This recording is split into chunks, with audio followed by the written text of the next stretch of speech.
So let's talk about the Italian Renaissance, more specifically the Florentine Renaissance, but not really, because the Florentine Renaissance is really credited to Lorenzo the Magnificent, and we're mostly talking about after he dies. So let's just talk about Florentine history. This video was made as a collaboration with the wonderful Kat from Kat's Costumery. She's fantastic. We did a video over on her channel where we just geeked about the costumes in Ever After. And while we were having that conversation, I really just wanted to share my history with her and another view on why I think those costumes are so fantastic, because like some of them literally line up with portraits, which you will see. Anyway, brief synopsis. We'll talk about the Medicis because I'm kind of obsessed with them. We will talk about pretty dresses because I'm definitely obsessed with them. And we will go over a little bit on how they connect to the Ever After costumes. It's not perfect. I mean, disclaimer. That I am not a knowledgeable person. I am here for enthusiasm and curiosity. Neither am I. I mean, I put all of these images together in like a hyper-focused rabbit hole that I went on like 2 years ago. I'm sure if I went back and looked at references, I would like change my mind on like dates and where things went and whatever. But we're going with what the current research that I have, and you didn't come here to see me ramble. So let's talk about the Medici family. So I have been casually studying the Medici family for about 3 years now. And so this is like, I don't know a lot. It's hard to really like deep dive into information when your only access is like really just the internet. People just seem to forget that like the Medici family continued past the death of Lorenzo the Magnificent. And so like you get TV shows like the Medici and like Lorenzo dies and it's done. And I'm like, but what about like, you guys had 2 popes that like wreaked havoc on Europe for like a decade. Why aren't you including this? That didn't happen. Mm-mm. Yeah, we don't talk about how destructive popes were.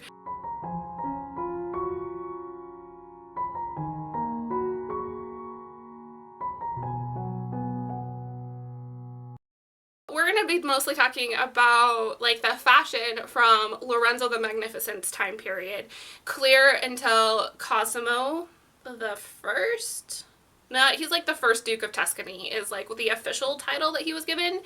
And his wife Eleanor de Toledo is my personal like fashion icon when it comes to historical clothing. I love her so much and I don't know why.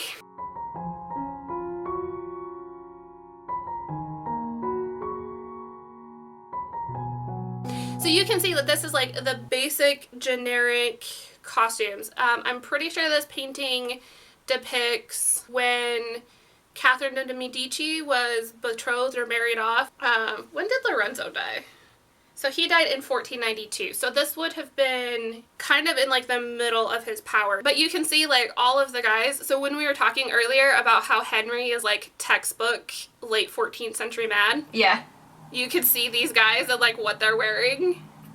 That's true. He did have a lot of the looks of like tight hose, is that what it's called? Mm-hmm. And then like a like tunic jerkin kind of thing. And he had like, but his shoulders I think were always very padded and very like, he had like what was slowly becoming Tudor shoulders, I think.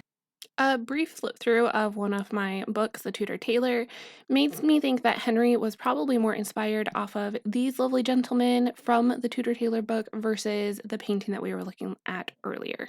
It's a look. It's definitely a look. It actually looks pretty comfortable as well, because like it's not obtrusive in any way. You've got a little bit of skirt. I like it. I like it. But the point is the women's fashion. You can see like the higher waistlines. So this is when things start to get like under bust. And when you start to see a defined waistline. So something that I noticed in my research, it was when, like during the reign of Lorenzo the Magnificent, is when you see waistlines introduced into women's garments, which means that they are putting more fabric into the skirts. It makes sense that like this is when the waist seam would get introduced, because like this is supposed to be like the height of the Italian Florence Renaissance. Right. That's so interesting. Right, I think 1490 is the portraits I want. I love those though. Yeah, so when I was telling you about like what I think are the Milan portraiture, this is what I was thinking. Like this is what Danielle's work dress looks like. Very much so, with the lacing at the front, right? Yeah. Mm-hmm. And you see it in just about every, you see some form of it in just about every version of these portraits. Well, this one probably doesn't have it because we don't see it, but... But it reminds me of her princess dress at the end. Yes. Yes, what a look. I think this might be my favourite kind of style. I just love it.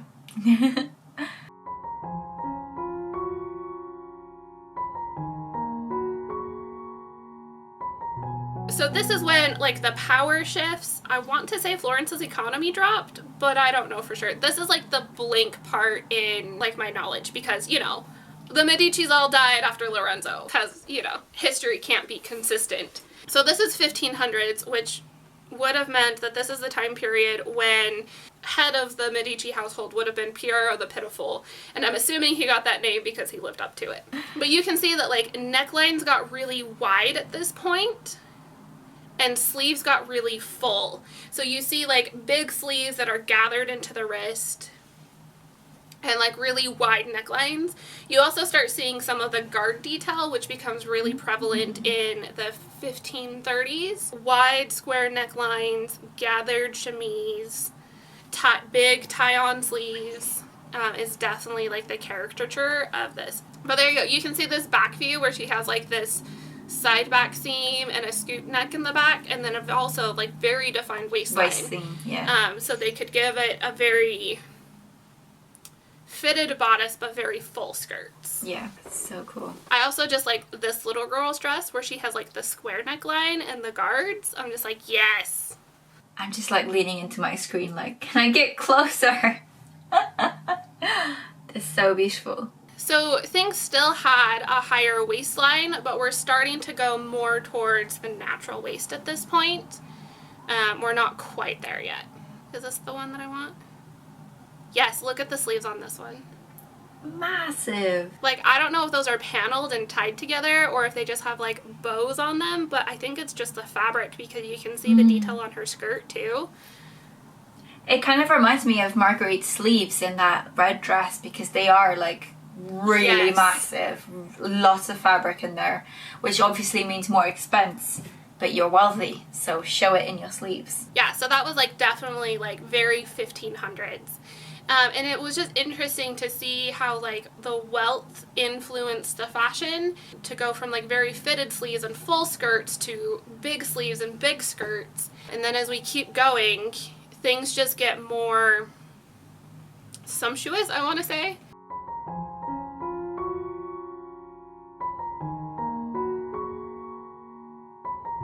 1510s didn't really change much as far as, like, actual silhouette. We still have the really wide necklines. We still have the big sleeves. The waistline is still, like, just under the bust. I mean, like, not under the bust, but, like, just below that point. Migrating slowly towards the waist. Yeah. So this, as you can see, is more her natural waist. So this would be more towards the 1520s, 30s time period.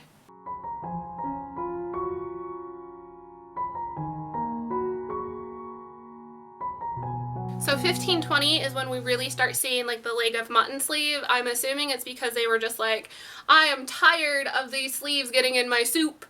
Let's make them fitted. So you still, the necklines are also a little bit more narrow. They're not falling off the shoulder, but they're still very wide set compared to, like, the late 1400s, which were, like, very on the shoulder. Yeah. Most of these leg of mutton sleeves that I have seen have some sort of fur lining, which is what I'm assuming gave them their volume. Also, this headpiece is very similar to one that Rob Miller has in the film.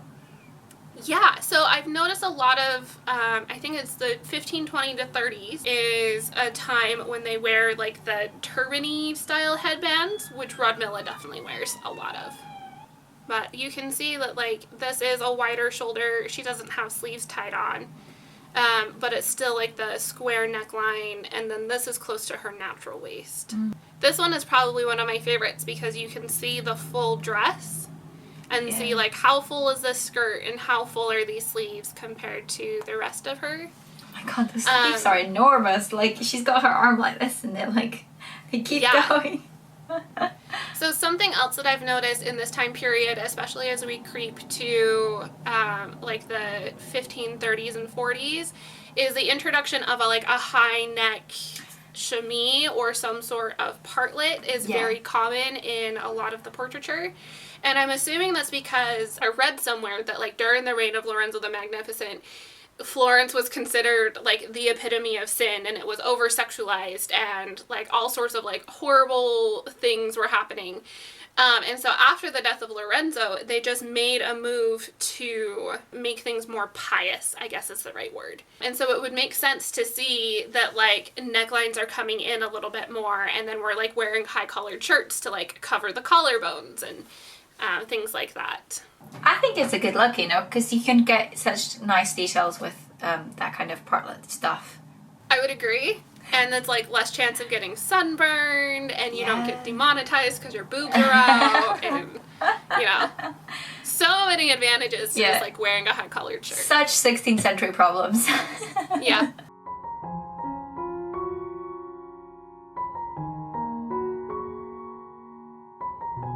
After Piero, the next leader of the Medici household was Alessandro de' Medici.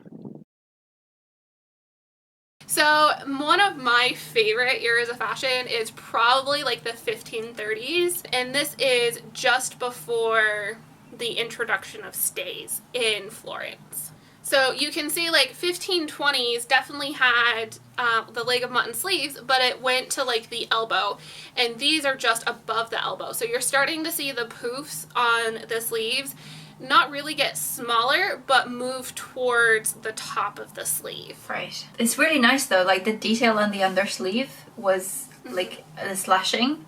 Amazing. So that's actually, the slashing is very similar to the woven sleeves I did for my Spanish gown. Right. Yeah, it's just such a gorgeous look. I just love it. It looks very time consuming.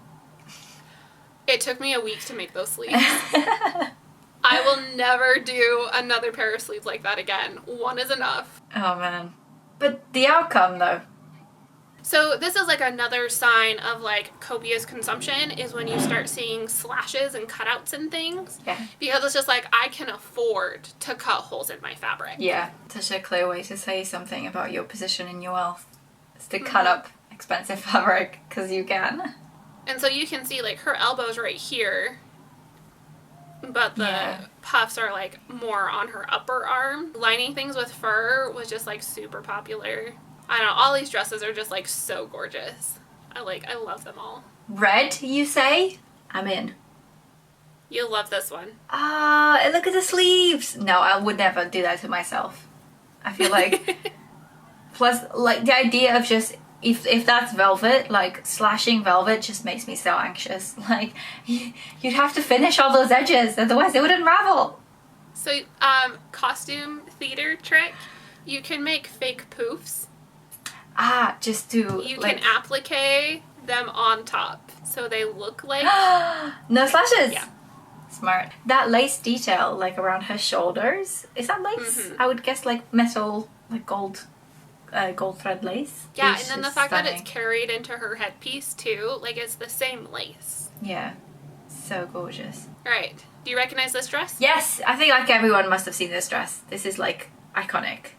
It's just such a striking dress with the stripes and stuff. It's a really good dress. The contrast is amazing. And it's still got, like you say, the gathered full sleeves above the elbow. It's just it's just excessive at this point. It is. It really is. But also, it makes me think of the 1830s. Is the 30s just the decade for sleeves?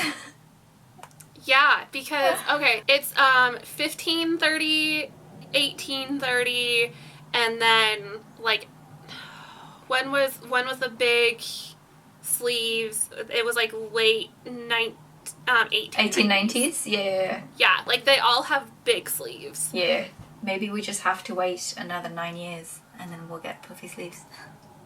Or we just start setting our own trends. Yeah, start early.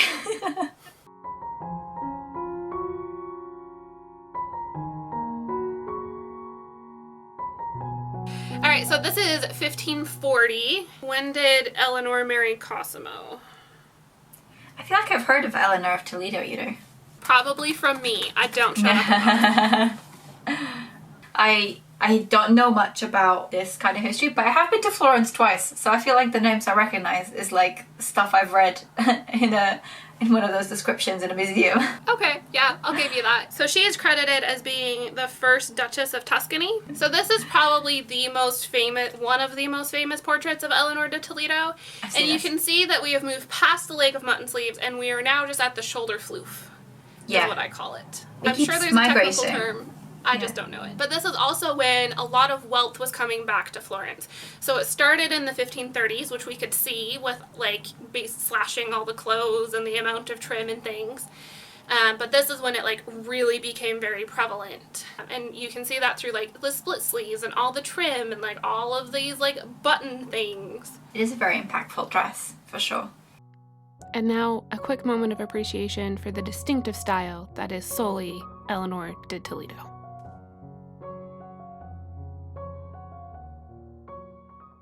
Eleanor definitely had a very distinctive style where she brought stays into Florence, where you see like everyone else is still kind of rounded in shape. So she's probably wearing stays because she looks very conical. And then I would say that she's probably wearing stays. They were also called a pair of bodies at the time. Yeah. Which I love.